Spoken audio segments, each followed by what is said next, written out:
The hotel manager called my cell phone at 11 o'clock at night. "Mr. Thurman," he said, his voice tight, "there's been a mistake. Your wife checked in yesterday under your reservation, but she's with another man." I was on the couch, watching the news. The remote control slipped from my hand. "That's impossible," I replied. "She's at home with my grandkids. She's watching Simone's children. I called her 2 hours ago." The manager's voice faltered. "Sir, please, come down to the front desk. This is very sensitive. We have her ID registered. Naomi Vance Thurman," he read, giving my wife's full name. I hung up. My 68 years felt their full weight all at once. I called Naomi. It went straight to voicemail. I called Simone. No answer there either. I grabbed my car keys, left without turning off the house lights, and drove through the empty city. Every red light felt like an eternity. I thought about 43 years of marriage, the vows we'd made, the grandkids we used to take to the park, the dinners where she'd smile and pour me more coffee.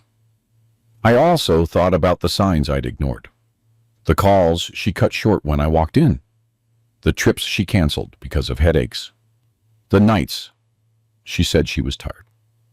It all clicked into place. I pulled up to the Grand Citadel Hotel, a tall building with golden lights over the entrance. I parked badly. I didn't care. The manager was waiting for me, standing straight at the front desk. He was young, wearing a gray suit and an impeccable tie. His face showed pure discomfort. "Mr. Thurman, thank you for coming. I deeply regret this situation." I didn't answer. I just stared. He pointed to a side door. "Please follow me." We passed through a narrow hallway. White walls. The smell of floral air freshener. The sound of my shoes against the marble floor. Each step was heavier than the last. We reached a door with a sign. "Security." The manager knocked twice. A guard opened up. Inside, the monitors showed the hotel hallways, the reception, the parking lot. The manager pointed to a chair. "Please have a seat." I dropped into it. My hands were shaking. I hid them between my knees. The guard adjusted one of the monitors. "Sir, I'm going to show you yesterday's recordings. It's 4:30 in the afternoon." The image appeared in black and white. Main hotel entrance. I saw Naomi, my wife, her hair loose, a style she rarely wore, in a dress I didn't recognize. She was carrying a small suitcase. She was smiling. Walking beside her was a tall, well-dressed black man, dark jeans and a white shirt, hair slicked back. I moved closer to the screen, squinting. It can't be. The guard zoomed in on the image. My stomach twisted. It was Derek, my son-in-law, Simone's husband, the father of my grandkids, the man I helped land his first job, the one who sat at my dinner table every Sunday, the one who called me Pops Elijah with that smile that now made all the sense in the world. I watched them approach the front desk. Naomi handed over her ID. Derek placed his hand on the small of her back. An intimate, far too intimate gesture. The clerk gave them the keys. "Suite 312. I pointed at the screen.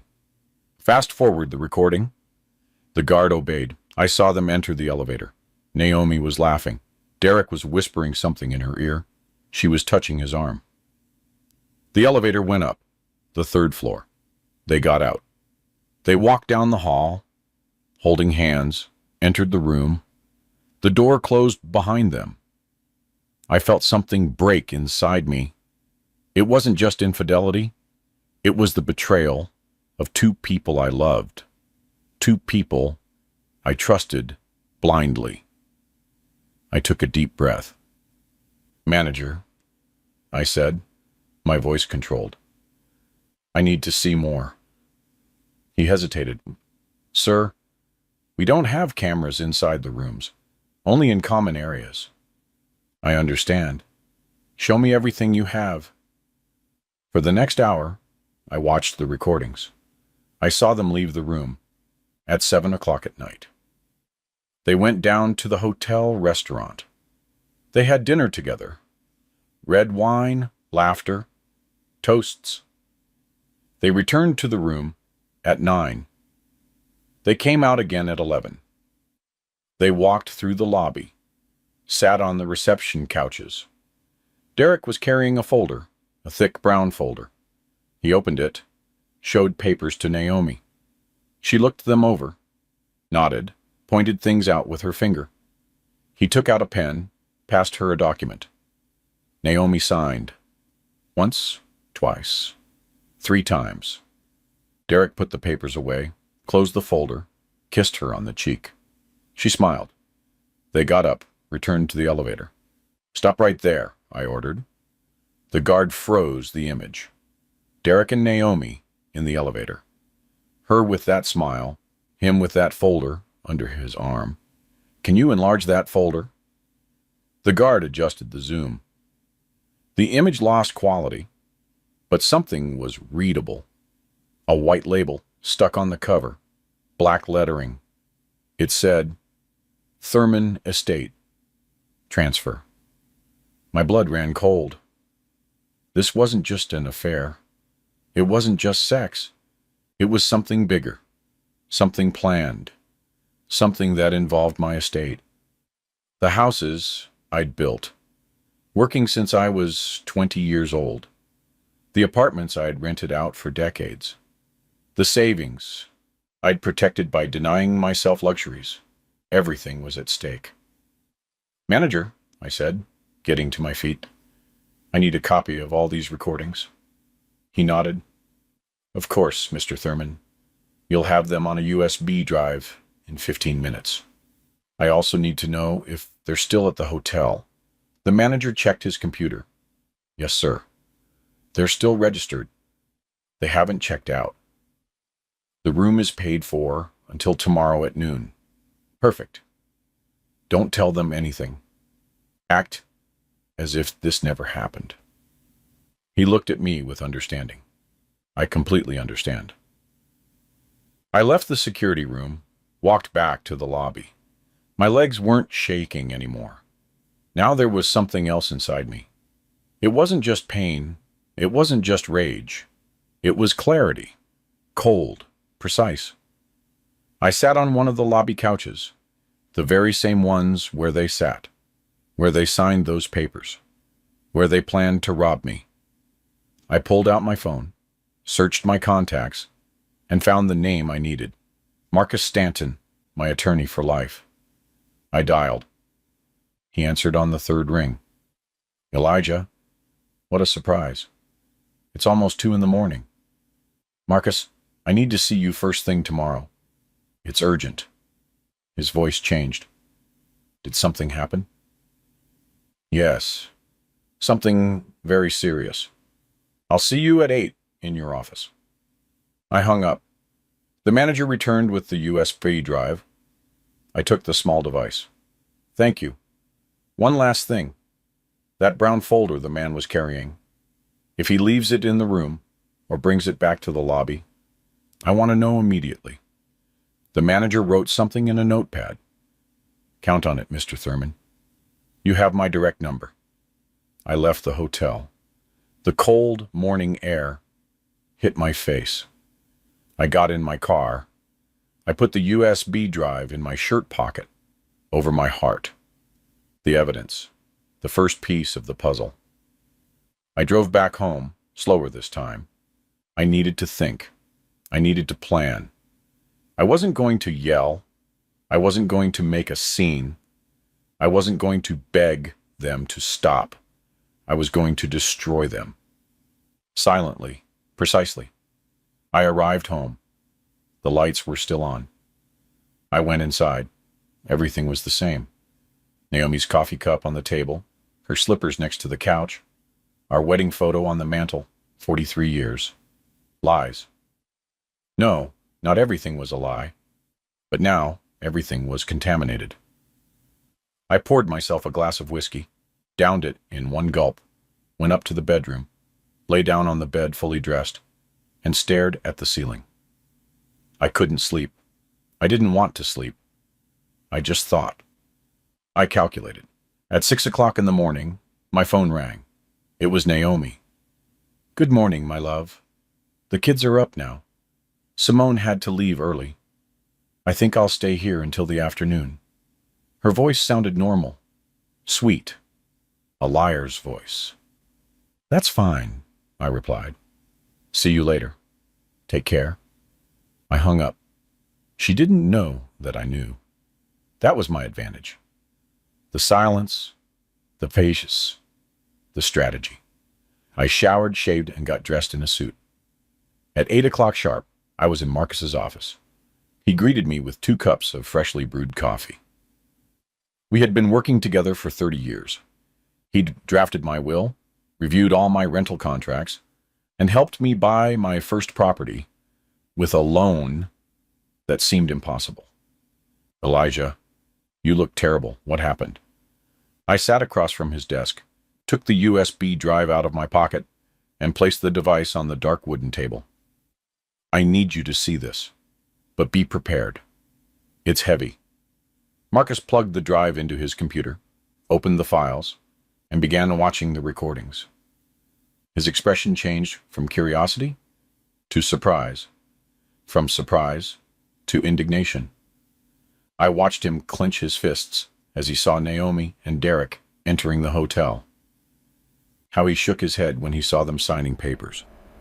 How he took off his glasses when the image of the folder with the label, Thurman Estate Transfer, appeared. "That son of a," he muttered. "I'm sorry, Elijah, but this is betrayal on all levels." "I know. That's why I'm here. I need to know what they're planning. I need to stop them before it's too late." Marcus closed the video, leaned back in his chair, and took a deep breath. "Let me review your documents, all the deeds, bank accounts, power of attorney forms, everything."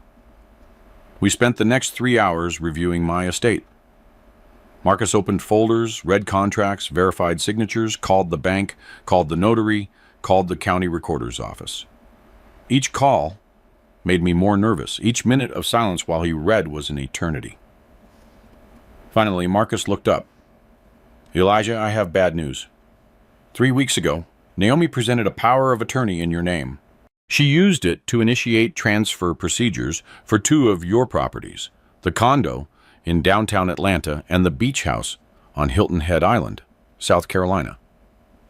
I felt the floor disappear beneath my feet. "That's impossible. I never signed any power of attorney." "I know. I reviewed the signature. It's a fake. A very good forgery, but fake. I can prove it. However, the procedure is already underway. If we don't stop it in the next few days, the properties will be in Derek's name. Derek, my son-in-law, the father of my grandkids, the man who ate at my table every Sunday." "There's more," Marcus continued. "Naomi also presented donations to a private geriatric clinic. She requested information about permanent institutionalization. She claimed you're showing signs of senile dementia, that you forget things, get lost in the street, and need constant supervision." I stood up from the chair. "That's a lie. I'm perfectly fine. I work every day. I manage my company. My accounts are in order." "I know, Elijah, but she's building a narrative. She's laying the groundwork to have you declared incompetent. If she succeeds, she can take total control of your estate. She can sell everything. She can have you institutionalized against your will."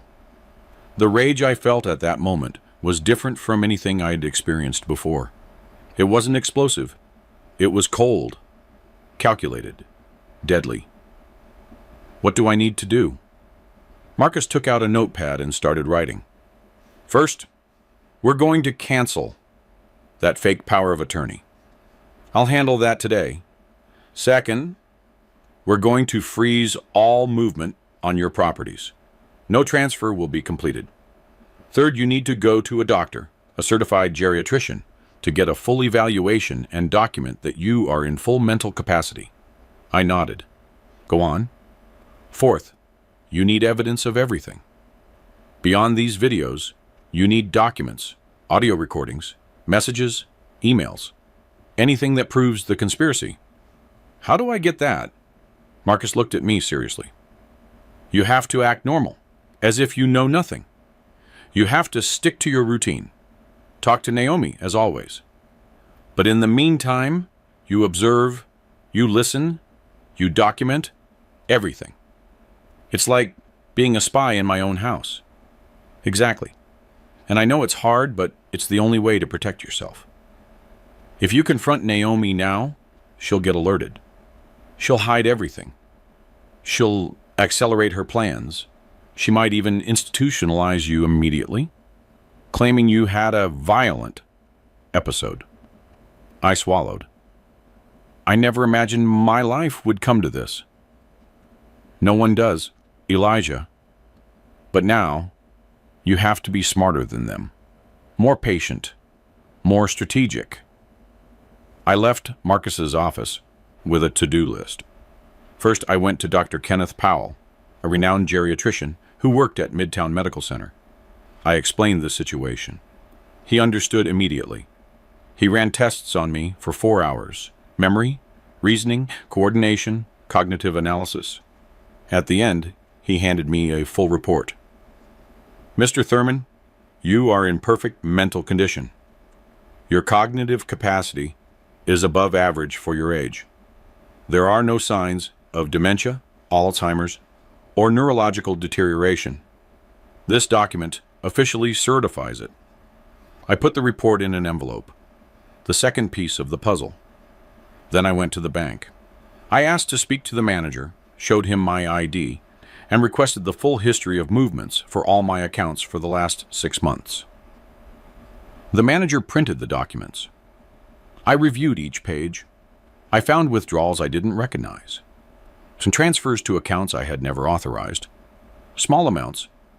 $500 here, $800 there, $10,000 later. In total, they added up to more than $20,000.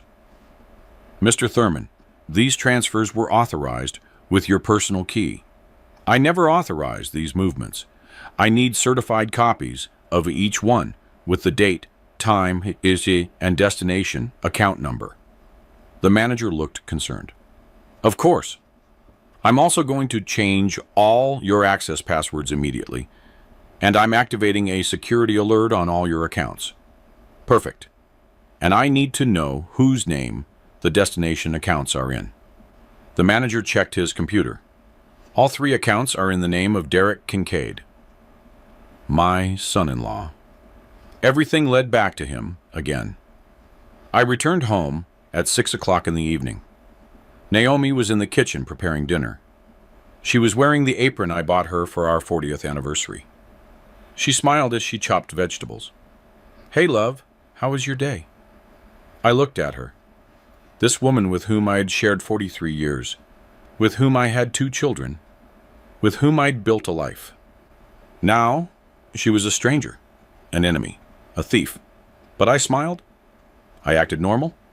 Good. A lot of work at the office. And you? How are the grandkids? Good. Simone came to pick them up at noon. You know how she is, always busy. I walked over. I kissed her on the cheek.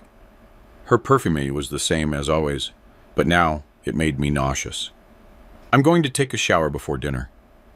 I went up to the room, locked the door, took out my phone, and dialed Simone's number. My daughter. I needed to know if she was involved in this. She answered on the second ring. Pop, what a surprise. Everything okay? Daughter, I need to ask you something. Your mother was watching the kids yesterday and today. There was a silence. Pop, what are you talking about? Mom hasn't watched the kids in 2 weeks. They're at summer camp. They don't get back until next Monday. My heart pounded. Are you sure? Of course I'm sure, Pop. Is something wrong? No, honey. I was just mixed up. Sorry to bother you. I hung up. Naomi had lied to me directly, without hesitation. The grandkids were her perfect alibi. While I thought she was being the doting-on grandmother, she was at a hotel with Derek planning to rob me. I opened the Notes app on my phone. I started documenting everything: date, time, Naomi's lie, the conversation with Simone, the $20,000 stolen, the properties in the process of transfer. Every word I typed was one more piece of evidence. Every documented lie was one more nail in their coffin. I went down for dinner. Naomi served smothered pork chops with collard greens and cornbread, my favorite meal. She sat across from me, smiling. "You know," she said, "I've been thinking. We should take that trip to Europe you always wanted. Paris, Rome, Barcelona, before we get too old." I looked at her. Her eyes were sparkling. She seemed sincere, but I already knew the truth. "That sounds like a great idea. When do you want to go?" "Maybe in a couple of months. Let me check the dates." A couple of months? By then, she expected to have my entire estate transferred. She expected to have me declared incompetent, maybe institutionalized. Then the trip to Europe would be just for her and Derek, with my money. We ate in silence. Every bite was hard to swallow. Every smile from her was a reminder of her betrayal. After dinner, I excused myself. I said I had work to do. I went up to my study, locked the door, and took a shoebox out of the closet. Inside, I kept old documents, bills, receipts, photos. I searched until I found what I needed. An old notepad with Naomi's handwriting, notes she wrote years ago, shopping lists, reminders, her signature on birthdays cards. I compared the signature with the one on the fake power of attorney Marcus showed me. They were similar, very similar, but there were subtle differences. The slant of the N, the curve of the V. Someone had practiced. Someone had studied her signature for a long time. It had to be Derek. He had access to documents in the house. He had seen Naomi's signature thousands of times. He knew how to forge it. I took pictures of everything. I uploaded the images to a cloud folder, backup after backup, evidence after evidence. My phone vibrated, a text from Marcus. "I canceled the fake power of attorney. The transfers are frozen. But hurry, we need more proof before they try something more drastic." I replied. "Understood. I'm on it." I turned off the study lights and went downstairs. Naomi was in the living room watching television. I sat next to her, took her hand. "I love you," I told her. She smiled. "I love you too, liar." The next few days were the hardest of my life. Waking up every morning next to a woman who planned to destroy me, eating breakfast with her, smiling, talking about the weather, acting as if nothing had happened. But each moment was an opportunity. Each conversation was a possible confession. Each of her movements was something I observed and documented. On Wednesday morning, Naomi went out early. She said she was going to the supermarket. I stayed home, working from my study. But as soon as I heard her car drive away, I went down to our room. I needed proof. I needed to find something concrete that connected everything. I opened her closet, checked her drawers, searched through her clothes. Nothing. Then I saw her purse, a brown leather bag she used every day. I grabbed it, opened it. Inside, I found her wallet, her keys, her cell phone. She'd forgotten it. My heart raced. I took the phone and tried to unlock it. I needed the password. I tried our anniversary date. Incorrect. I tried her birthday. Incorrect. I tried Simone's birthday. The screen unlocked. I went into her messages, looking for conversations with Derek. There were dozens, hundreds of messages going back months. I started reading. Each message was worse than the last. "Derek, everything's ready. The notary is a friend of Trevor's. He won't ask any questions." "Naomi, are you sure the signature will pass?" "Derek, Trevor checked it 3 times. It's perfect. Elijah will never know. Naomi. What if he finds out? Derek. By then we'll have everything transferred. The properties will be in my name. He won't be able to do anything. I kept reading. My hands were shaking. Naomi. Simone suspects something.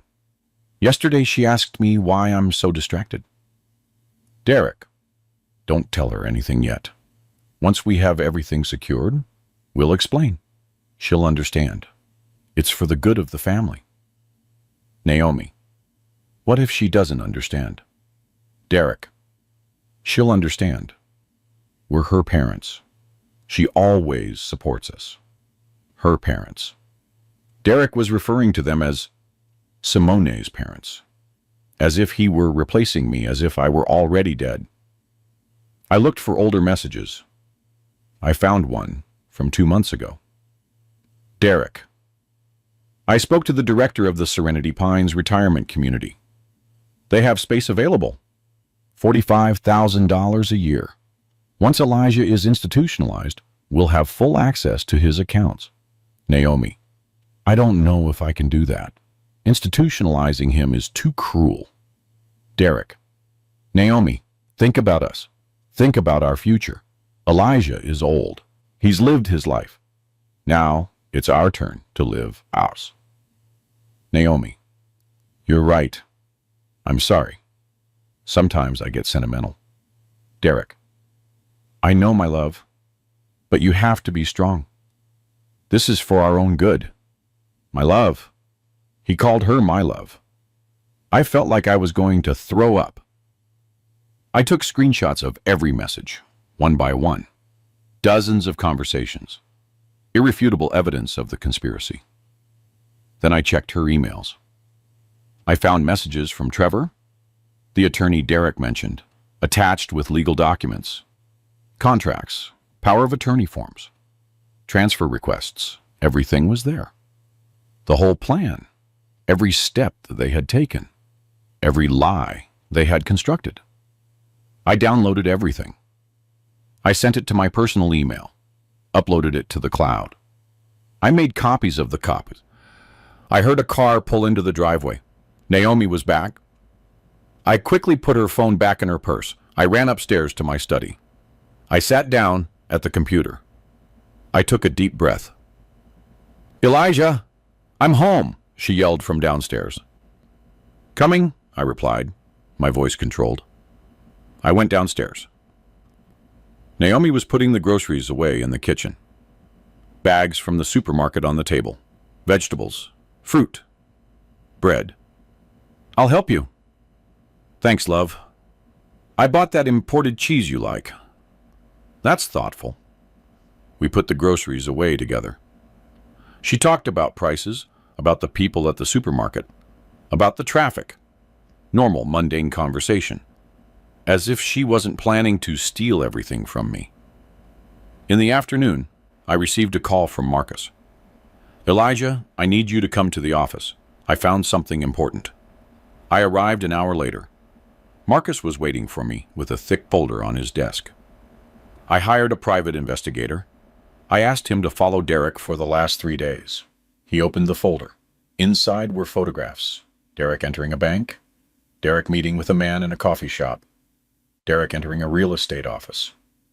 This man, Marcus said, pointing to a photo, is Trevor Hayes, an attorney. He has a history of document forgery. He was suspended from the State Bar Association for 2 years. He's the brains behind all this. I felt the rage growing inside me. Derek wasn't smart enough to plan this. He just needed someone like Trevor, someone unscrupulous, someone who knew how to manipulate the system. There's more, Marcus continued. The investigator checked Derek's finances. He's bankrupt. He owes more than $200,000. Credit cards, personal loans, failed investments. He's desperate. That's why he needs my properties. He needs my money. Exactly. And Naomi is his access. She has your trust. She can sign documents. She can make moves without you suspecting. Until now. I showed him the screenshots I had taken from Naomi's phone. Marcus read them one by one. His expression grew more serious with each message. This is pure gold, Elijah. With this, we can prove conspiracy to commit fraud, forgery of documents, attempted misappropriation. Derek can go to prison, and Naomi too. I don't want Naomi to go to prison. I just want this to end. I want to get my life back, my dignity. I understand, but she committed serious felonies. A judge will have to decide the consequences. I returned home that night with a clearer plan. Marcus was preparing everything to file a formal complaint, but we needed more. We needed physical evidence, the original documents that Derek and Trevor had forged. On Friday night, Naomi told me she was going out with friends. Dinner, maybe a movie afterward. She'd be home late. Have fun, I told her. I'm going to stay in and work in the study. She got ready, put on a black dress, did her makeup, put on perfume. She left at 7 o'clock. I waited 30 minutes. Then I left too. I followed her car from a distance. She wasn't heading toward the restaurant she mentioned. She was driving in the opposite direction, toward the center of the city. She parked in front of an office building. She got out of the car and went inside. I waited. 5 minutes later, Derek arrived, then another older man with a beard and a gray suit. It had to be Trevor. The three of them went up together. I stayed in my car, observing, documenting. I took pictures of the building, the license plates of the cars, and the entrance. An hour later, they came out. Derek was carrying a folder, the same brown folder I saw in the hotel recordings. Naomi was smiling. Trevor was patting Derek on the shoulder. They said goodbye. Each one got into his car. Naomi drove back home. I got there before her. I parked, went inside, went up to the study, and turned on the computer. When she arrived 30 minutes later, I was working as if I'd never left. Hello, love. How was your dinner? Very good. The girls send their regards. Liar. There were no friends. There was no dinner. Only conspiracy. Only betrayal. On Saturday morning, my phone rang. It was the manager of the Grand Citadel Hotel. Mr. Thurman, the folder. The man left it in the lobby this morning. He forgot it on a coffee table. I'm on my way. I got to the hotel in 20 minutes. The manager was waiting for me in his office. On his desk was the brown folder, the same one I'd seen in the recordings, the same one Derek was carrying last night. I opened it with trembling hands. Inside were documents, lots of documents, contracts of sale, power of attorney forms, deeds, all with my forged signature. There was also a document that chilled me to the bone, an involuntary institutionalization request for me at the Serenity Pines retirement community, signed by Naomi as my wife. Justification: advanced senile dementia, erratic behavior, danger to self and others. I took photos of every page, then called Marcus. You need to see this. Now. Marcus arrived at the hotel 30 minutes later. He reviewed each document. His face showed pure indignation. Elijah, this is enough. We have everything we need. We can go to the district attorney today. How long will the process take? If we file all this on Monday, we can have an arrest warrant for Derek and Trevor in 48 hours. For Naomi, maybe a little longer. It depends on how you want to proceed. I want to proceed with everything. No mercy, no compassion. They showed no mercy to me. Understood. We're going to need to testify before the district attorney, present all the evidence. The hotel recordings and the messages, the forged documents, everything. I'm ready. I left the hotel with the folder under my arm. Marcus went to his office to prepare the formal complaint. I returned home. Naomi was in the garden, watering the plants. She was wearing a straw hat. She smiled. "What a beautiful morning," she said when she saw me. "Beautiful," I replied. I went into the house, up to the study, locked the door, and put the folder on the desk. Everything was ready, all the pieces in place. Monday would begin the end of their world. Sunday was the strangest day of my life. I knew that in 24 hours, everything would explode. That on Monday morning, Marcus would file the complaint, that the police would knock on the door, that the whole castle of lies would crumble. But this Sunday, I had to act as if nothing was wrong, as if it were a normal day, as if my wife hadn't betrayed me, as if my son-in-law wasn't robbing me. Naomi woke up early. She made breakfast, scrambled eggs, toast, fresh coffee. I sat across from her at the dining room table, the same table where we'd eaten breakfast together for 43 years. "We should go to service today," she said, spreading butter on her bread. "It's been a while." I looked at her. She wanted to go to church after robbing me, after planning to institutionalize me, after signing fake documents. She wanted to go ask God for forgiveness. "Sounds good," I replied. "Let's go to the 11 o'clock service." We went to church together. We walked down the center aisle. We sat in our usual pew, the third row on the right side, the same spot where we sat when the children were small. Pastor gave his sermon. He talked about forgiveness, redemption, about how we all make mistakes, but God always gives us another chance. I looked at Naomi. She listened attentively, nodding, her hands folded in her lap. She looked so devout, so repentant. But she wasn't repentant about what she did to me. She was just afraid of being discovered. When it was time for communion, she got up, walked toward the altar, received the wafer, closed her eyes, and prayed. I stayed seated.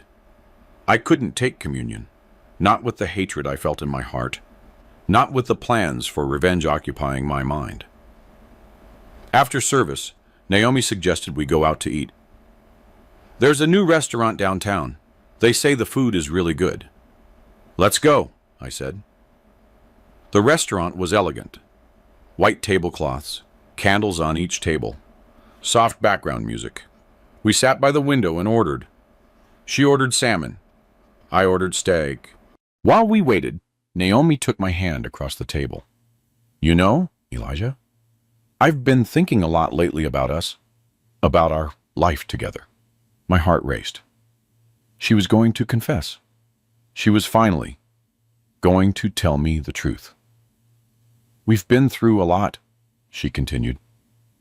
"Good times, hard times, but we've always been together. We've always been a team." I nodded.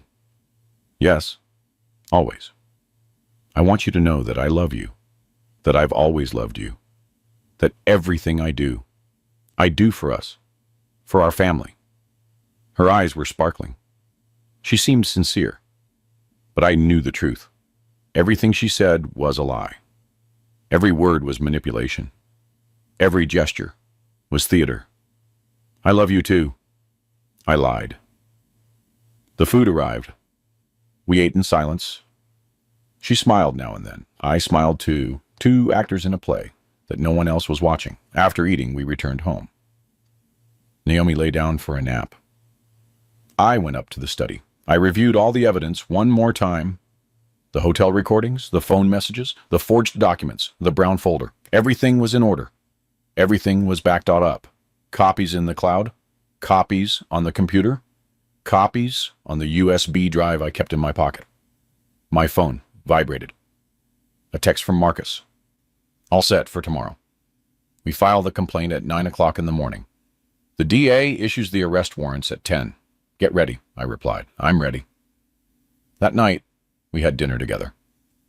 Naomi made my favorite meal, smothered pork chops with collard greens and cornbread. She sat across from me, served me, and smiled. Thank you for today, she said. I needed this, to spend time with you without distractions, without worries. It was a beautiful day, I replied. After dinner, we sat in the living room. She put on a movie, a romantic comedy we'd seen 1,000 times. She leaned on my shoulder. She took my hand. I love you, Elijah. I love you too, Naomi. Lies. Everything was a lie. At 11 o'clock at night, we went up to sleep. Naomi changed, put on her pajamas, and got into bed.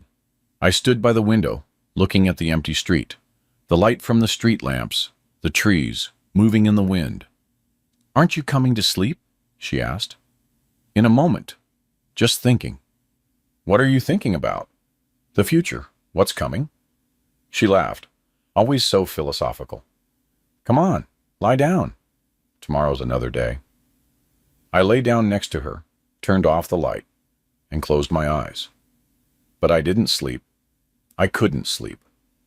I just thought about the next day, about the moment everything would change. I heard Naomi's breathing grow slow, deep. She had fallen asleep. She slept peacefully, without guilt, without remorse. I stayed awake, counting the minutes, waiting for the sunrise.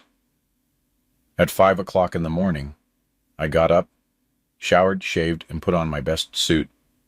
Dark gray, white shirt, black tie, freshly polished shoes. I went down to the kitchen, made coffee, and sat down to wait. At 6:30, Naomi came downstairs. Good morning, love. Why are you up so early? I have an important meeting at Marcus's office at 9. Oh, something serious? Very serious. She made breakfast. We ate together. The last time when we would eat together, as husband and wife. The last time we would share a table, without her knowing the truth. At 8:30, I grabbed my keys. I'm leaving, I told her. I don't know when I'll be back. Okay, I'll see you this afternoon. I walked over. I kissed her on the cheek. Goodbye, Naomi. Goodbye, love. I left the house, got in my car, and drove toward Marcus's office. Traffic was heavy, but I didn't care. I had time. All the time in the world. I arrived at 9:05. Marcus was waiting for me at the entrance to his office. Good morning, Elijah. Ready? More than ready? We went up to his office. On the desk was a thick folder, full of documents, all the evidence organized, each piece numbered and cataloged. The district attorney is expecting us at 9:30, Marcus said. We're going to present everything. He'll review it. If he's satisfied, he'll issue the warrants immediately. And then the police will go for Derek and Trevor. They'll arrest them and take them in for questioning. Depending on what they say, they might implicate Naomi or try to protect her, but we have enough to charge her too. Yes, the messages are clear. She was aware of everything. She actively participated. She can't plead ignorance. Perfect. At 9:20, we left the office and drove to the district attorney's office building. We parked and went up to the 3rd floor. The DA received us in his office. He was a man in his 50s, gray hair, thick glasses, a serious expression. Mr. Thurman, I've reviewed the preliminary information Mr. Stanton sent me. It's a very serious, very complex case. I know, I replied. That's why I'm here. Show me everything. Marcus opened the folder and began presenting the evidence one by one. The hotel recordings, the phone messages, the forged documents, the unauthorized bank movements, the institutionalization request. The DA took notes, asked questions, and reviewed every detail. 2 hours passed. Finally, he closed his notepad. Mr. Thurman, you have a solid case, very solid. I'm going to issue arrest warrants for Derek Kincaid and Trevor Hayes for fraud, forgery of documents, conspiracy, and misappropriation. And my wife? The DA looked at me seriously. Your wife will also be summoned, but given her age and the circumstances, she probably won't be arrested immediately. She'll have to come in for a statement, and depending on her statement, we'll determine the formal charges. I understand. The warrants will be ready in an hour. The police will proceed immediately. Thank you. We left the DA's office. Marcus patted me on the shoulder. It's done, Elijah. There's no turning back now. I know, and I don't want there to be. Marcus and I returned to his office to wait. He made more coffee. I sat by the window watching the street, the cars passing by, people walking. The world kept spinning normally, but my world was about to change forever. At 12:30, Marcus's phone rang. He answered, listened, nodded, and hung up. They arrested Derek. They found him in his office. He didn't resist. Trevor is also detained. They arrested him at his house. I felt something strange in my chest. It wasn't joy. It wasn't satisfaction. It was relief. It was finally happening. Justice was finally taking action. And Naomi, I asked. 2 officers are on their way to your house. They're going to notify her that she must appear for a statement tomorrow at 9 o'clock in the morning. They won't arrest her yet, but they will explain the charges. I want to be there when they notify her. Marcus looked at me, surprised. Are you sure? It's going to be very difficult. I need to see it. I need to see her face when she realizes it's all over. Okay, let's go. We drove toward my house. On the way, my phone rang. It was Simone. Pop, what's going on? The police just arrested Derek at his office. They called me from his work. They say it's for fraud, for document forgery. My heart broke when I heard her voice. She sounded confused, scared. My daughter knew nothing. She was innocent in all this. Honey, I need you to come to the house, now. I'm going to explain everything. Pop, you're scaring me. I know, but trust me. Come home, please. Okay, I'm on my way. We arrived at my house 5 minutes before the police. I went inside. Naomi was in the living room watching television. When she saw me, she smiled. You're back. How was your meeting? Before I could answer, the doorbell rang. Naomi got up. I'll get it. Let me, I said. I opened the door.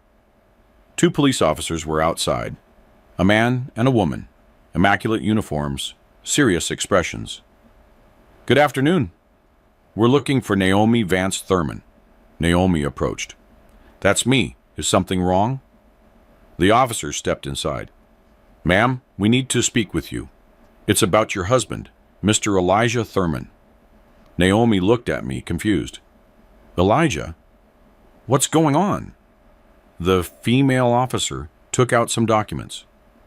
Ma'am, your husband has filed a formal complaint against you for conspiracy to commit fraud, document forgery, attempted misappropriation, and attempted involuntary institutionalization.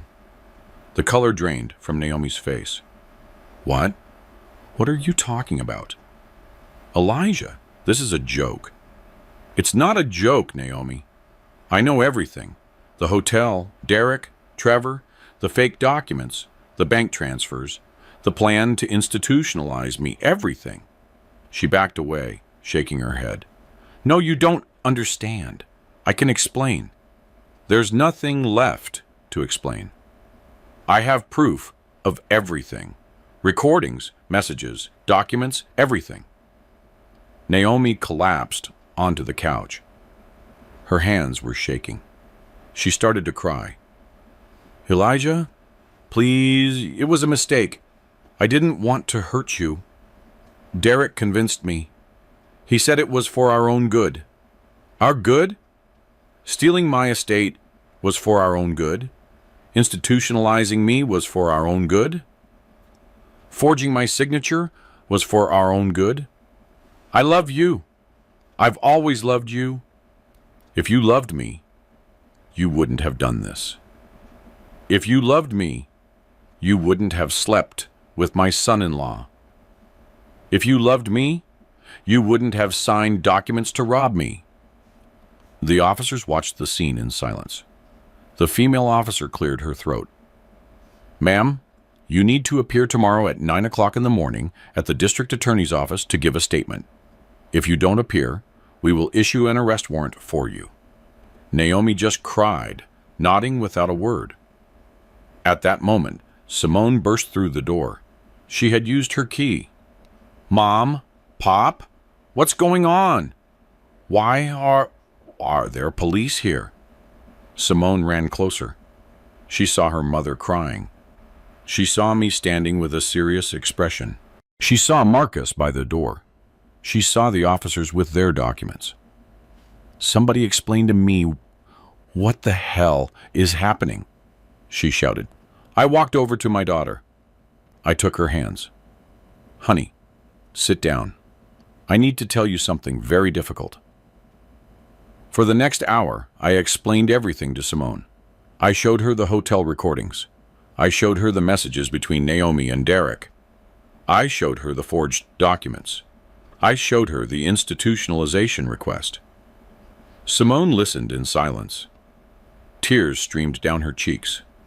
She looked at her mother with disbelief, with pain, with betrayal. Mom, how could you?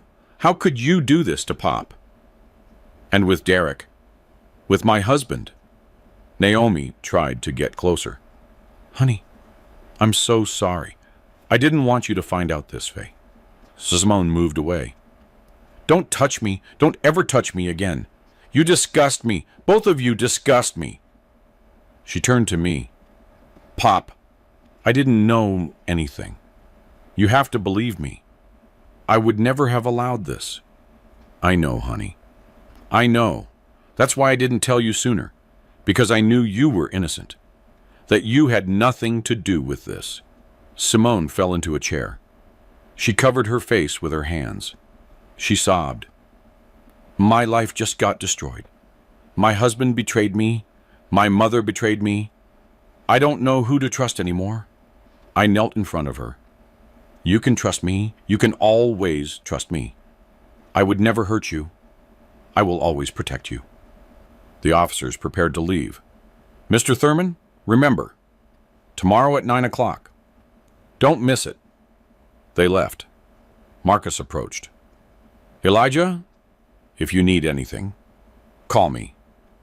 I'll be available all night. Thank you, Marcus, for everything. He left too. I was left alone with Simone and Naomi. The silence was heavy, awkward, painful. Simone stood up. I'm leaving. I can't stay here. I can't look at you, Mom. No, honey. Please, Naomi begged. No, don't talk to me. Don't call me. I don't want to know anything about you. Simone left the house. I heard her car start, drive away, and disappear into the distance. I was left alone with Naomi. She was still on the couch, crying, suddenly. You have to leave, I told her. You can't stay here. This isn't your house anymore. Elijah, please, give me another chance. We can fix this. There's nothing left to fix. You destroyed everything. You destroyed 43 years of marriage. You destroyed trust. You destroyed our family. It was a mistake, a terrible mistake. It wasn't a mistake. It was a choice. A series of choices made over months. Every day you lied. Every document you signed. Every message you sent to Derek. Every night you spent in that hotel. They were all choices. I walked closer to her, looking her directly in the eye. I want you to leave now. Pack what you need and go. Where will I go? I don't care. Go be with Derek. Oh, wait, Derek is arrested. He's in a cell right now, paying for what you two did. Naomi stood up and went upstairs. I heard her in the bedroom, opening drawers, taking out clothes, crying. 30 minutes later, she came down with a suitcase. She looked at me one last time. "I'm sorry, Elijah. I truly am sorry. I'm sorry too. I'm sorry I loved you. I'm sorry I trusted you. I'm sorry I wasted 43 years of my life with you." She left the house, got into her car, and drove away. I was left alone. In my house. In the silence. I walked through the rooms. The living room where we watched television together. The dining room where we had dinner. The kitchen where she made coffee every morning. Everything felt different now. Everything was contaminated by betrayal. I poured myself a glass of whiskey, sat in the living room, and looked at the photos on the mantle. Our wedding, Simone's birth, family vacations, birthdays, anniversaries. All those memories were now stained. All those smiles now seemed fake. My phone rang. It was Simone. "Pop, are you okay?" "Yes, honey. I'm okay. Do you want me to come keep you company?" "No. I need tonight alone. I need to process all this." "Okay, but if you need me, call me anytime." "I will. I love you, honey." "I love you too, Pop." I hung up. I finished my whiskey, went up to the bedroom, and lay down on the side of the bed where I slept. The other side was empty, cold. I closed my eyes. Tomorrow would be another day. Tomorrow the battle would continue. But tonight, I just wanted to rest. I woke up at 6 o'clock in the morning. I hadn't slept well. Nightmares, memories. The image of Naomi crying, Simone's broken face. It all replayed in my mind like an endless movie. I got up and took a shower. The hot water didn't help me relax. I put on comfortable clothes, jeans, a white shirt. I didn't need a suit anymore. I didn't have to impress anyone. I went down to the kitchen, made coffee, and sat alone at the dining room table. The house felt bigger, emptier, quieter. At 8, Marcus called. "Good morning, Elijah. How was your night?" "I survived. Naomi has to be at the DA's office in an hour. You don't have to go, but if you want to witness her statement, you can." "I'm going. I need to hear what she has to say." "I'll see you there then." I arrived at the DA's office at 9:10. Marcus was waiting for me at the entrance. We went up to the 3rd floor. In the waiting room, there were several people. Lawyers, witnesses, family from other cases. Naomi arrived at 9 o'clock sharp. She was accompanied by a lawyer I didn't know, a young man, cheap suit, old briefcase. She saw me. She immediately dropped her gaze. They went into the DA's office. Marcus and I waited outside. 30 minutes. 40. An hour. Finally, the door opened. Naomi came out. Her eyes were red, swollen from crying so much. Her lawyer held her arm. She walked past me without a word. The DA called us in. "Please come in." We entered his office. The DA was sitting behind his desk. He had documents in front of him, audio recordings, handwritten notes. "Mr. Thurman, your wife just confessed." He confirmed everything. The plan with Derek, Trevor's involvement, the forged signatures, the unauthorized bank withdrawals, the plan to institutionalize me. I felt a weight in my chest. A part of me had hoped she would deny everything, that she'd say it was a misunderstanding, that there was an explanation. But no. She had confessed. Everything was real. Everything was true. She also gave us additional information, the DA continued. Derek has debts with dangerous people, illegal loan sharks. He owed more than $300,000. They threatened him. They told him that if he didn't pay in 3 months, they would go after his family, after Simone, after his children.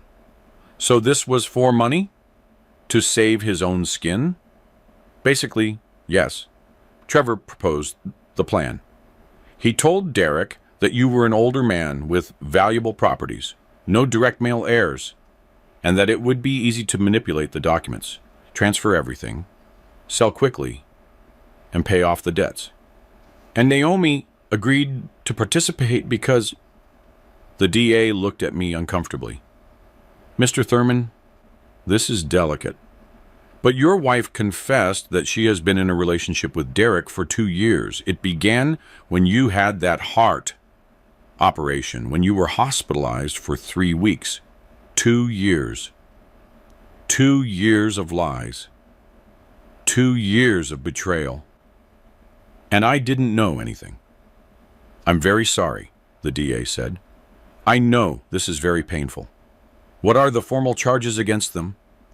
Derek faces charges for aggravated fraud, forgery of official documents, conspiracy, and misappropriation. We're talking about 10 to 15 years in prison, if he's convicted. And Trevor? Trevor has a history. This is recidivism. He faces between 15 and 20 years.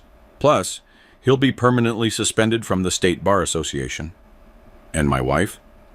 The DA took a deep breath.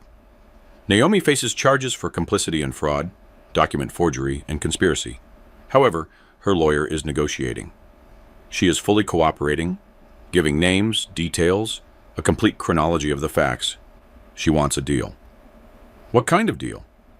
Her lawyer is requesting probation in exchange for her testimony against Derek and Trevor. She probably wouldn't see prison, but she would have a criminal record. She would lose certain rights, and obviously, the civil consequences of the divorce. Divorce. The word sounded strange in my head.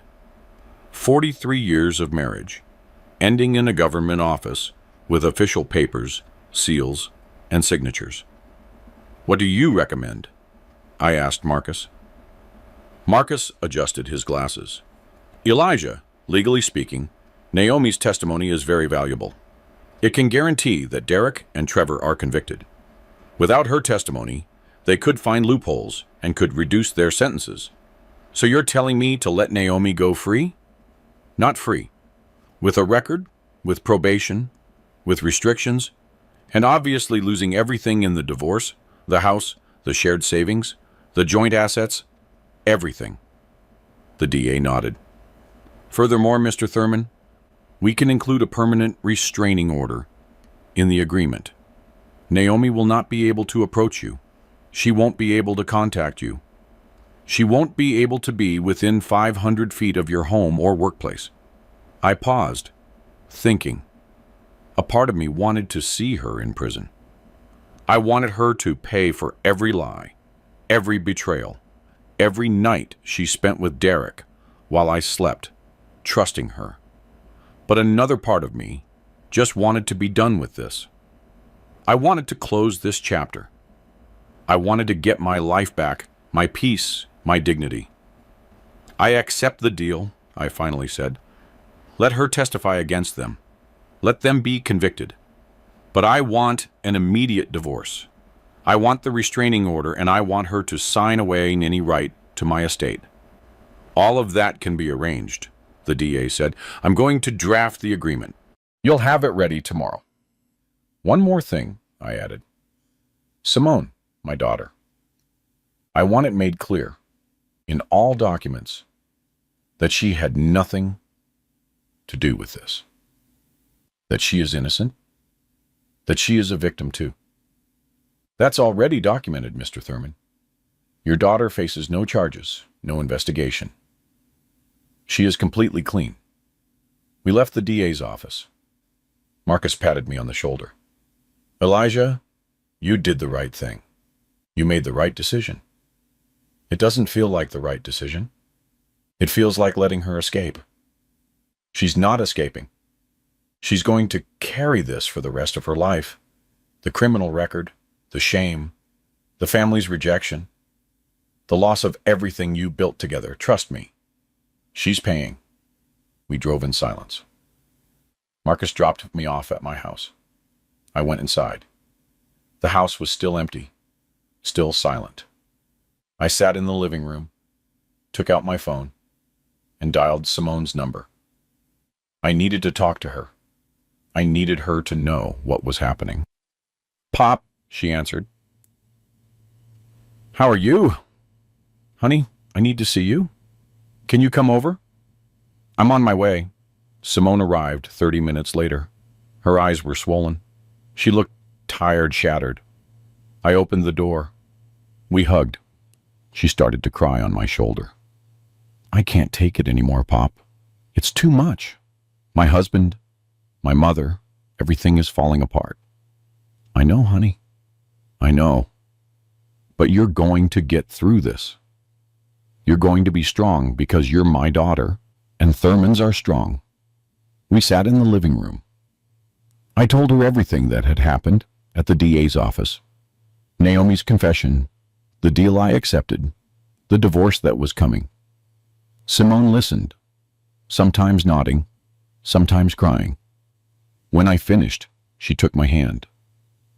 "You did the right thing, Pop. I know it was hard, but it was the right thing. And you, honey? What are you going to do about Derek?" She wiped her tears. "I already spoke to a lawyer. I'm going to file for divorce. I'm also going to seek full custody of the children. I don't want him near them, not after what he did. I support you in whatever you need. Money for the lawyer, a place to stay, whatever. Thank you, Pop. I don't know what I would do without you. You're never going to have to find out. I'll always be here for you."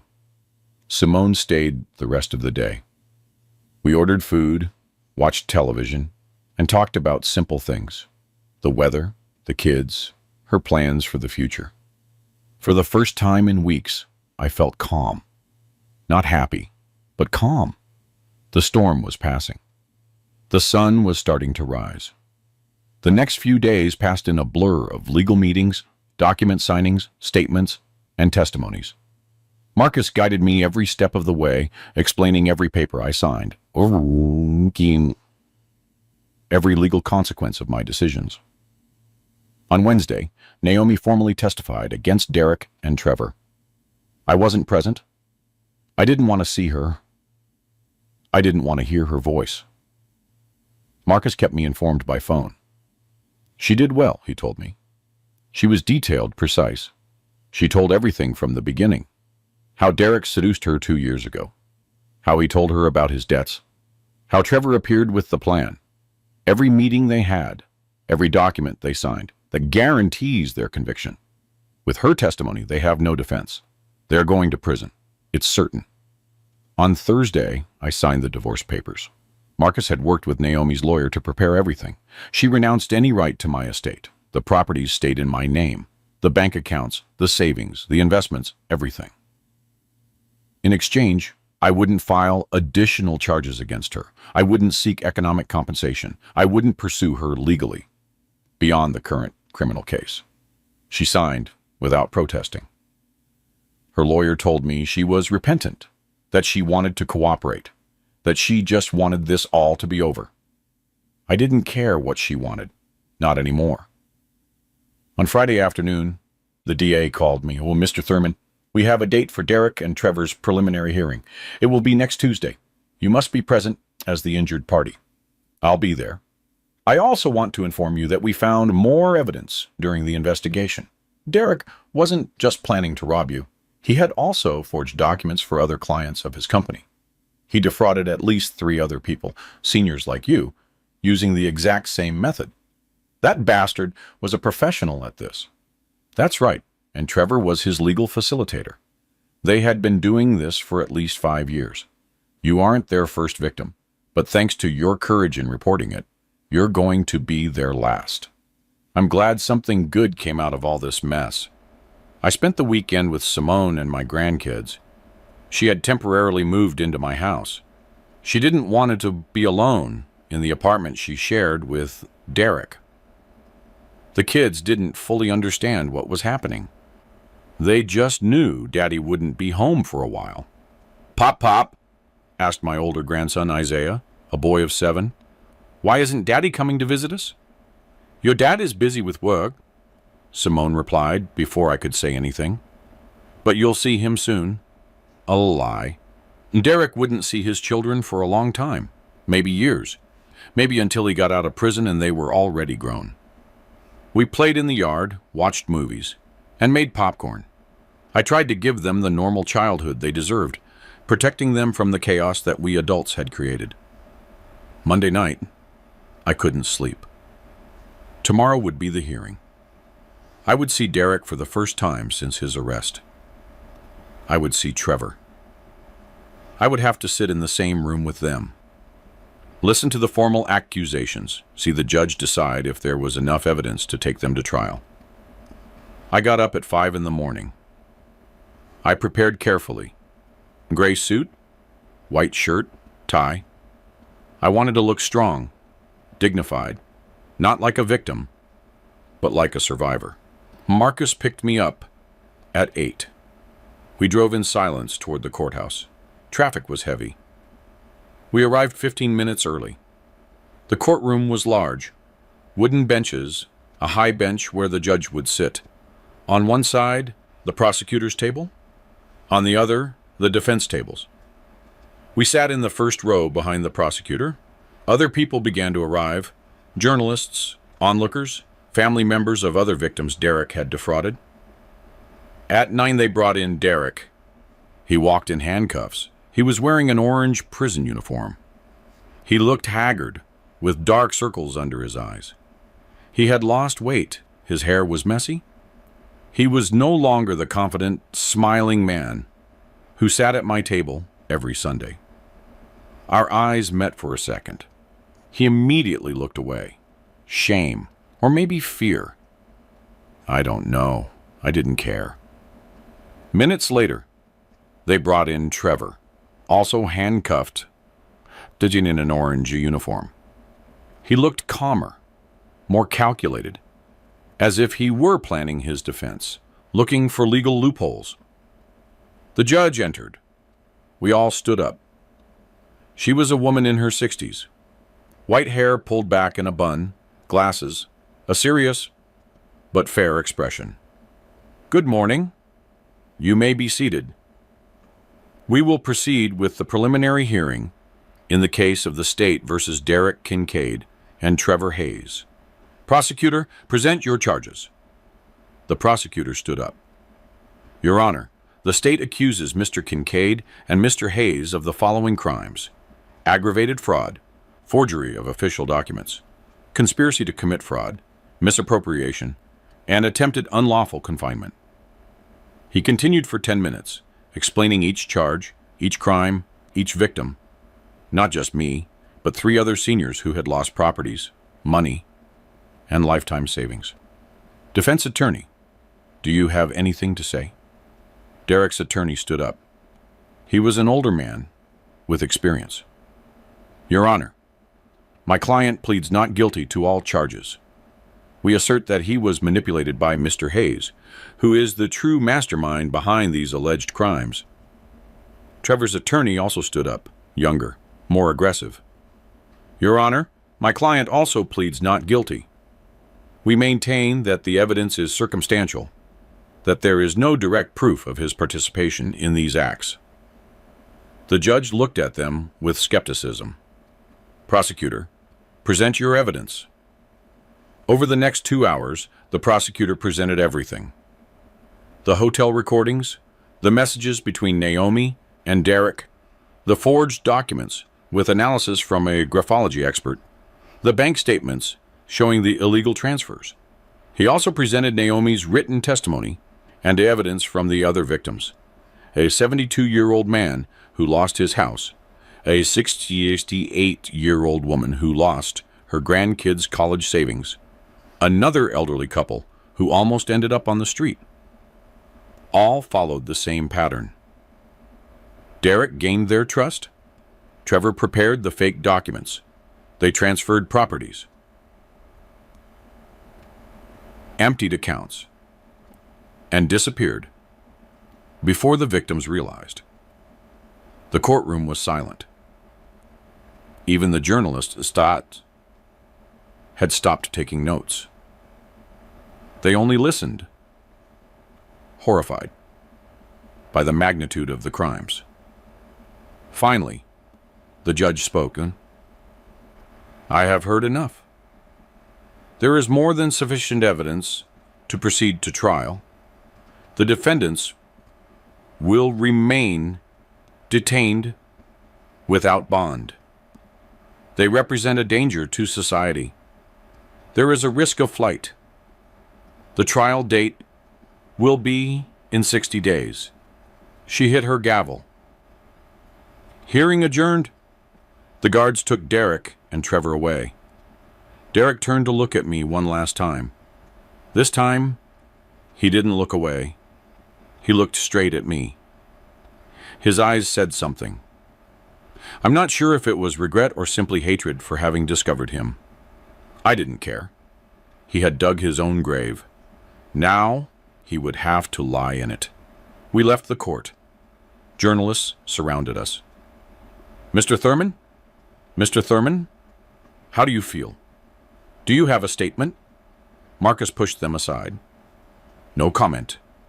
Please respect his privacy. We got in the car. We drove in silence for several minutes. Finally, Marcus spoke. It's done, Elijah. It's really done. Yes, it's done. What are you going to do now? I looked out the window. The rain had started to fall, soft drops against the glass. I'm going to live, simply live, without fear, without looking back, only forward. That sounds like a good plan. We arrived at my house. I thanked Marcus one more time. I went inside. Simone was in the kitchen with the kids. They were making cookies. The house smelled like cinnamon and sugar. The kids were laughing. Simone was singing. Normal life, everyday life.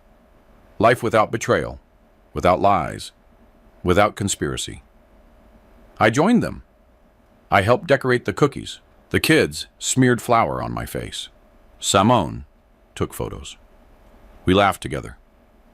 For the first time since I received that call from the hotel manager, I felt something close to peace. It wasn't complete happiness. There was still pain, still scars, but it was a beginning. A new beginning. The 60 days passed faster than I expected. I stayed busy. I worked at my company, spent time with Simone and the kids. I reorganized my life, my house, my future. Marcus kept me informed of every development in the case. Derek and Trevor's lawyers tried to negotiate. They asked for reduced charges, lesser sentences. The prosecutor rejected every offer.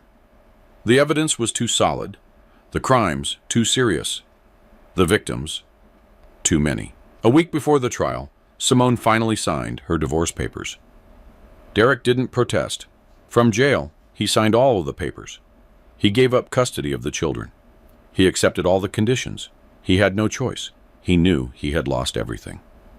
Mom called, Simone told me one night during dinner. She wants to talk to me. She wants to see me. And do you want to see her? Simone played with her food. I don't know, Pop. Part of me hates her for what she did. But the other part, she's my mother. The only one I have. I understand, honey. It's your decision. I'm not going to tell you what to do, but think it through carefully. Make sure you're ready, that she's not going to hurt on you anymore. She nodded. I'll think about it.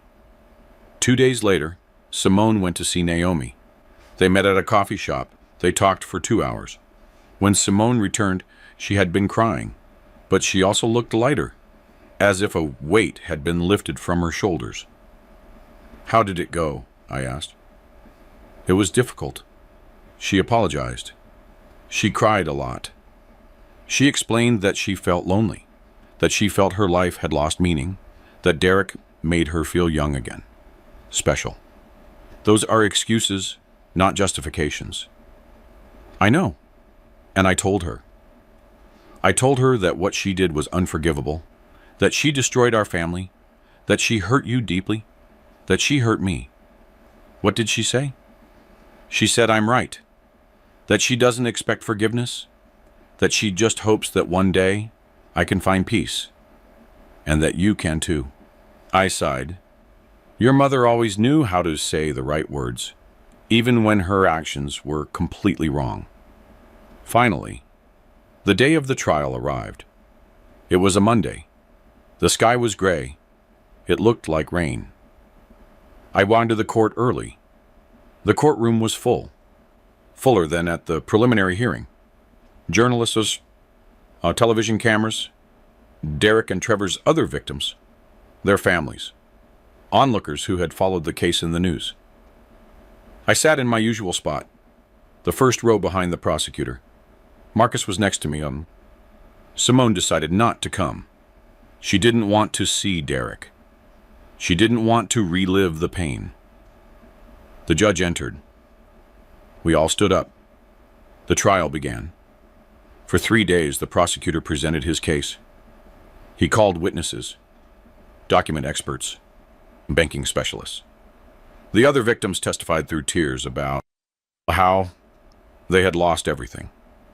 I testified too. I went up to the stand and swore to tell the truth. The prosecutor asked me questions.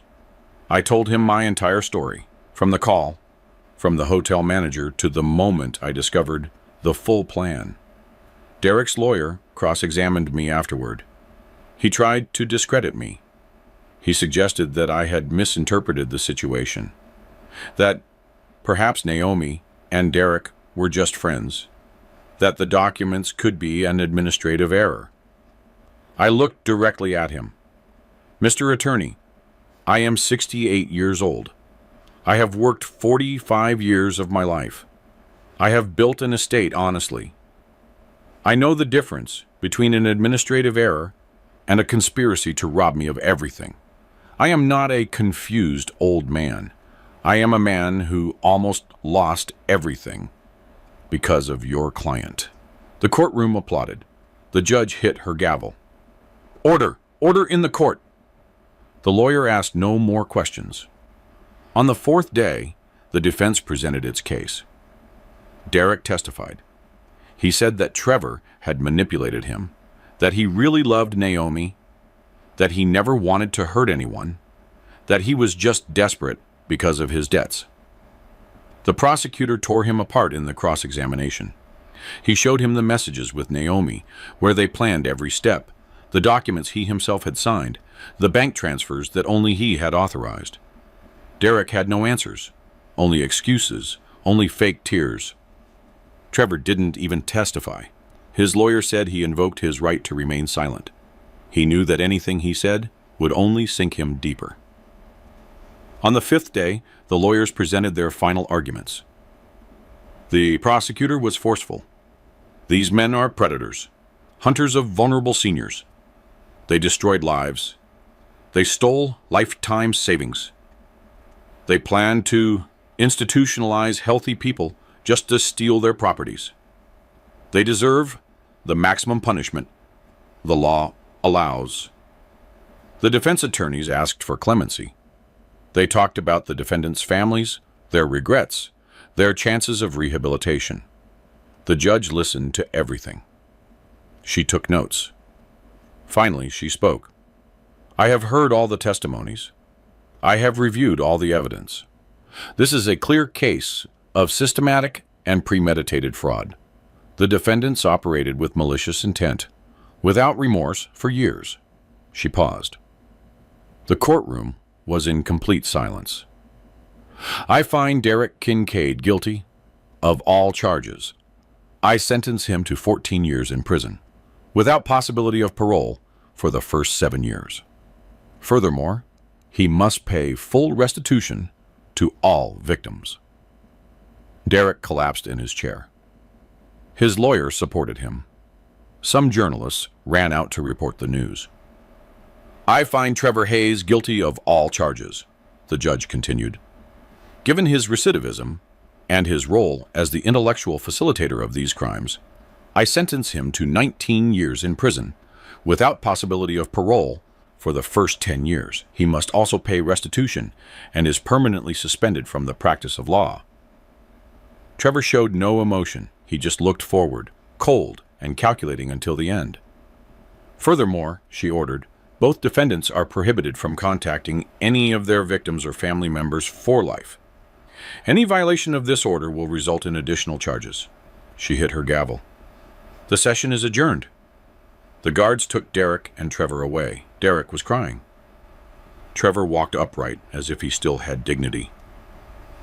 The other victims hugged one another. They cried with relief, with justice. Some sought me out and thanked me. Without your report, this never would have come to light. Thank you. Thank you so much. I left the court with Marcus. The journalist shouted questions. This time, I stopped. Marcus looked at me, surprised, but nodded. Mr. Thurman, how do you feel about the verdict? I took a deep breath. I feel relieved. Justice has been served. These men will no longer be able to hurt anyone else. But I also feel sad. Sad because all of this could have been avoided. If there had been trust, if there had been honesty, if there had been real love instead of greed. I paused. I want other seniors to know that they are not alone. That if they suspect someone is defrauding them, they must report it. They must seek help. They must not be ashamed. The criminals are the ones who should be ashamed, not the victims. Do you have a message for your ex-wife? I was silent for a moment. For Naomi, I only have this to say.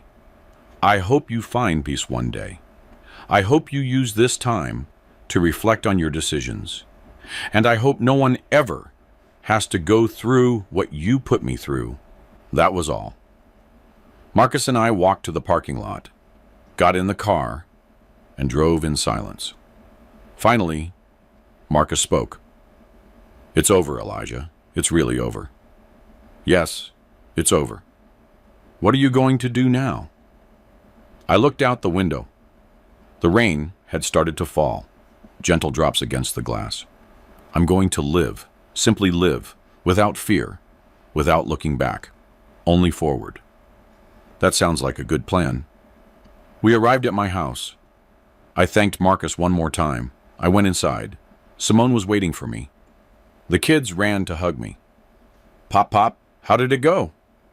Good, champ. Everything went well. We had dinner together that night. Simone made my favorite meal. We laughed. We told stories. The kids showed me their school drawings. Normal life. Simple life. Honest life. Exactly what I needed. 6 months passed since the trial, as life slowly found a new rhythm. A rhythm different from the 43 years I had known, but a rhythm of its own, honest and peaceful. Simone and the kids stayed living with me. At first it was temporary, just until she felt ready to be alone again. But the months passed, and none of us wanted them to leave. The house felt alive again, with children's laughter, the noise of toys, the smell of freshly baked cookies. I remodeled the house, painted the walls, changed the furniture. I took down all the old photos, the ones that showed Naomi and me smiling, the ones that showed a family that no longer existed. I put them in a box in the basement. I didn't throw them away. They were part of my history, but I didn't need to see them every day. I put up new photos of Simone and the kids, of my parents who are gone, of recent moments, birthdays, days at the park, movie nights in the living room. I went fully back to my work. My company kept moving forward. My employees welcomed me with applause the first day I returned. They had followed the case in the news. They knew what I had been through. They respected me more than ever. A client told me something I'll never forget. Mr. Thurman, You taught us that age is not weakness, that seniors can defend themselves. They can fight. They can win. Thank you for that example. I also started giving talks at community centers, to senior groups, on how to protect themselves from fraud, how to recognize signs of manipulation, how not to be afraid to report. Many people approached me afterward. They told me their own stories, children who stole from them, grandchildren who manipulated them, caregivers who abused their trust. I gave them the contacts for Marcus, for organizations that could help them, for authorities that would protect them. One afternoon, 3 months after the trial, I received a letter. The sender was the state prison. It was from Derek. I held it in my hands for several minutes. Part of me wanted to throw it away without opening it. Another part needed to know what he had to say. Finally, I opened it. Mr. Thurman, I don't expect you to read this letter. I don't expect you to forgive me. I just need you to know that I deeply regret what I did. Every day in this cell, I think about the lives I destroyed, the family I lost, the years my children will grow up without me, all because of greed, stupidity, and weakness. You were a good man to me. You gave me opportunities. You treated me like family, and I betrayed you in the worst way. There is no excuse, no justification. I just want you to know that I feel a regret that consumes me. Derek. I read the letter twice, then folded it and put it in a drawer. I didn't reply. There was nothing to say. His regret didn't change what he did. It didn't bring back the lost time. It didn't heal the wounds. But I didn't feed the hatred either. I simply let it go. He would have to live with his decisions. I would live with mine. Naomi completed her probation without problems. She moved to another city, far from here, far from the memories.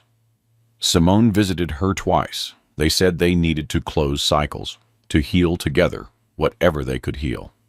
I never saw her again. The restraining order was still in effect, and even if it wasn't, I had no desire to see her. That chapter of my life was closed, sealed, archived. One Saturday morning, Isaiah came running into my study. Pop, pop. Pop, pop. Look what I made at school. He showed me a drawing. Him, his sister, Simone, and me, the four of us holding hands. Bova. He had written in big letters, my family. It's beautiful, champ. I'm going to put it on my office wall. Seriously, it's the best work of art I've ever seen. His smile lit up the entire room. He ran off to tell his sister. Simone appeared in the doorway, smiling. He adores you, you know? He talks about you all the time at school. My pop this, my pop that. I stood up and hugged her. You all saved me, honey. When everything fell apart, you gave me a reason to keep going, to fight, to get my life back. You saved us, Pop. You gave us a home when ours was destroyed. You gave us stability. You gave us love. The kids are better off now than ever. And so am I. That afternoon, the four of us went to the park. The kids ran to the swings. Simone and I sat on a bench, watching them play, watching them laugh, watching them enjoy being children without the worries of the adult world. You know what's strangest, Naniel, I said? For 43 years, I thought I had everything. A wife, a family, a stable life. But it was all fake, built on lies. And now, with less than I had, I feel more complete, more real, more myself. Simone took my hand. Because now you have the truth, Pop. And the truth, even if it hurts, is always better than the most comfortable lie. We returned home as the sun began to set. We made dinner together. The kids set the table. We ate, talking about our plans for Sunday. Maybe go to the movies or the museum, or just stay home and watch films. Simple plans, honest plans, plans of a real family. At night, after everyone had gone to sleep, I stayed in the living room with the lights off, just the moonlight streaming through the window. I thought about the entire journey, from that call from the hotel manager to this moment of peace. I had lost a lot. A wife, 43 years of what I thought was a happy marriage, my trust in someone I loved, money on lawyers and legal processes. But I had also gained. I regained my dignity. I protected my estate. I saved other people from being victims of the same criminals. I strengthened my relationship with my daughter. I gained a second chance to be a present grandfather. And most importantly, I regained something I had lost without realizing it. I regained my voice, my ability to defend myself, my refusal to be a silent victim. I stood up, walked to my study, and opened the drawer where I kept all the case documents, the evidence, the sentences, the divorce agreements. Everything was there, organized, archived. I closed the drawer. I didn't need to review them anymore. I didn't need to relive the pain. I just needed to know they were there as a reminder, as evidence, as proof that I had survived. I looked out my study window. The street was empty, quiet. A few street lamps illuminated the pavement. A cat walked across slowly. The wind moved the tree branches. Everything was at peace. I was at peace. Naomi thought I suspected nothing. She thought I was a trusting old man, easy to manipulate, easy to deceive, easy to destroy. She was wrong because I didn't yell. I didn't make a scene. I didn't beg. I didn't plead. I simply acted in silence, with intelligence, with patience. I gathered the evidence. I built the case. I waited for the exact moment. And when that moment came, I ended everything, silently, definitively, without looking back. I turned off the lights in my study, went upstairs, and passed by Simone's room. The door was ajar. I saw her sleeping peacefully. I passed by the kids' room, the two of them hugging their stuffed animals, breathing softly. My family, my real family. I entered my room, lay down, and closed my eyes. For the first time in months, I slept all night, without nightmares, without startled awakenings, without anxiety, only peace. Because it was finally over, and I had won. Not with shouts, not with violence, not with uncontrolled revenge, but with something much more powerful. With dignity, with intelligence, with justice. And that, I discovered, is the sweetest victory of all. The silent victory. The only one that truly matters. The only one that lets you sleep in peace.